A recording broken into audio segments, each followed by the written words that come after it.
And this week, I'm happy to say that we're going to speak with Ms. Leah Salmon, who is the founder of Davidel.com. And it's great in the sense that Leah is one of these health professionals who is pushing the whole idea of natural foods, and obviously with the end result being naturally good health. So I'd like to welcome Leah this evening. Welcome, Leah. Hi there. How are you? I'm fine, thank you. I'm fine. And how are you, more importantly? I'm very good, thanks. Okay, great. Well, Leah, as we are here, and I know there's quite a bit that you'd like to talk about, we just like to get straight into it, really. Could you just give us an idea as to what's your background and what prompted you to get into the whole idea of healthy eating? Okay, well, my greatest teacher today, apart from my mother, has been a man by the name of Dr. Malachi York, whose books and information I've been reading and following for probably the last 16 years. And he was a huge advocate of looking at what your ancestors did, looking at what those before you did, and the greatness that they achieved. So the greatness of Egypt, the greatness of our ancestors in different regions of Africa, and exploring what it was that they did to make them so great. And one of those things was natural living, unadulterated living. So following my brother, I decided I wanted to become a vegetarian when I was about 10 or 11. I was really young, and I don't think many people thought I would last, but I actually ended up being a vegetarian for about 8 years, so until I was about 19, and then I started eating a few other foods, but I largely remained vegetarian. Through my teens, I started to experience a few female health problems, shall we say, and I actually wanted to, at the time, coincidentally, I wanted to follow in my mum's footsteps and become a nurse. I'm not sure why, but I wanted to become a nurse. So, and then after working in a few hospitals as a medical secretary and then doing a bit of nursing, I realized that as much as I wanted to be a nurse, I never wanted to be a patient in the hospital. I saw firsthand how not only clinical and uncaring, even though, the word hospital comes from the word hospitality, so they're meant to be very hospitable to you, it just feels very isolated. It didn't feel natural. Nothing about it felt nurturing to me. It just all felt about pushing a drug and rushing you through a surgery and rushing you through your recovery and rushing you through a consultation. So when I developed these problems, even though I was, in the medical field and I was around doctors all the time and nurses all the time, I had this big fear of actually going to see them, the fear of them telling me there's nothing wrong with you. And when I did finally pluck up the courage to go and see them about these problems, they did exactly that. They said, the tests can't find anything. And that's such a common complaint that I know most people have. They're in pain, they're in suffering, they've got conditions, they've got symptoms, and they go to the doctors or they go to certain medical professionals, and the medical professionals say, the tests say nothing, therefore you're fine. So after having experienced that, I said, you know what, there must be a way of me being able to treat or at least alleviate the symptoms myself. So after doing some research and deciding to start studying herbology, I used herbs to treat myself, and I used the same herbal kind of concoction that I put together to help some of my sisters to alleviate some of their conditions as well. And at that point, I realized, okay, do you know what, I really want to delve into nutrition more than anything. And I realized even at that age, in my late teens, that I was just unemployable. If you told me that I had a job and I had to turn up at a certain time every day, it just wasn't going to happen. So I thought, okay, let me do nutrition and let me, become a self-employed nutritionist.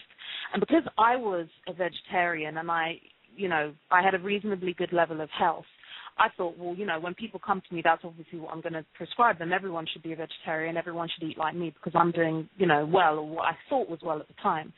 And what I began to find is that some people who were eating the exact same diet as me were not only not getting the same results as I was, but there was one person in particular who was following the diet, vegetarian, very strict vegetarian, even, close to vegan, but yet they were they were literally clinically obese, and they constantly had colds, constantly had infections, tooth infections, feet infections, every infection you could name. And it just didn't make sense to me that we were eating the same diet, but their level of health was completely opposite to mine. And on the other end of the scale, there was someone who I knew closely who was a complete carnivore, ate meat for breakfast, lunch, and dinner if they could, and had loads of fats and loads of proteins in their diet as well, which is very different from what I was having as a typical vegetarian. But yet this person had bags of energy, was, productive all throughout the day, very rarely got unwell, and when they did get unwell, it was a passing cold that came and went in a day.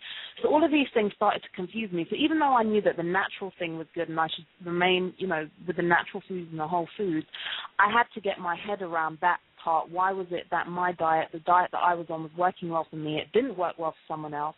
And the complete opposite diet was working fantastically for yet a third person. And that's when I stumbled across metabolic typing. And metabolic typing is basically the science around the fact that from a hereditary level and a genetic level, we all do better on different types of food. And this can be illustrated with people like the Eskimos and people that live in the heart of Africa and, the heart of India, those untouched cultures. So you've got Eskimos who literally live off fats and heavy fats and heavy proteins. There's not even that much vegetation that does grow where they live. So, but yet their incidence of things like cardiovascular disease, which is highly linked to a high-fat, high-protein diet, are very low. They very rarely get cancers, and the only time that race of people do experience bad health is when they emigrate to countries like Northern America. That's when they tend to take on these diseases, when they take on the standard American diet. And then when you get to, places in, rural Africa, rural Asia, they have more of a vegetarian diet. And when they do eat meat, it's wild meat, very low fat, mainly muscle. And, they live off nuts and fruits and berries and some vegetables. And again, their incidence of heart disease and all these kind of problems are slim to none. And again, it's only when they move to a westernized diet, either in England or standard America, that's when they'll start developing health conditions. So those, after a while, I married the two, the natural health and the metabolic typing, and this is where I am today. I help people to use their health to, like myself, avoid the kind of trap that I feel is conventional orthodox medicine in many ways, whilst eating the food that works best for their body type, as opposed to trying to everyone eat the same diet and everyone gets varying results. That's incredible, Leah. I mean, what strikes me as being particularly special is the fact that you started this course when you were very young. I mean, you charted this course for yourself very young. And somehow or the other, you managed to withstand the criticisms and the opposition and the pressure from your peers growing up. And now you've actually pursued this as a career. That's incredible. That's absolutely incredible. But what is it like now? I mean, I imagine that you can apply this technique across all races. Do you get particular resistance from any particular race? No, not any particular race. I think the only opposition that I face is from people who are, generally, the one thing that people can control, whether their boss is giving them hell or whether their children are acting up, whether the car won't start, whether the gas bill is on their table and it's not going anywhere until they pay it, no matter what is going on in their life, the one thing that people can control is their food to a large degree. So anyone that comes in and says, okay, well, maybe that's not best for you, maybe that's not best for you, we're going to meet resistance. So very often when, I think it's actually quite funny, every time someone, anytime I tell someone I'm a nutritionist, and I don't volunteer the information, it's normally someone saying, oh, what do you do for a living? I say, I'm a naturally used coach, I'm a nutritionist. People always, the first thing someone says to me is, oh, you know what, yeah, I do really eat really quite healthy. You really don't have to explain yourself to me, honestly. I either get that response or I get, oh, I hope you're not going to tell me what to eat. I'm not eating salads all day. Oh, I don't like fruit. Oh, I can't stand organic food. I'm like, honestly, if you're not paying me, then I'm not about to give you a consultation right now. So that's fine. So as far as any particular race giving me, having more opposition to it, no, I wouldn't say so.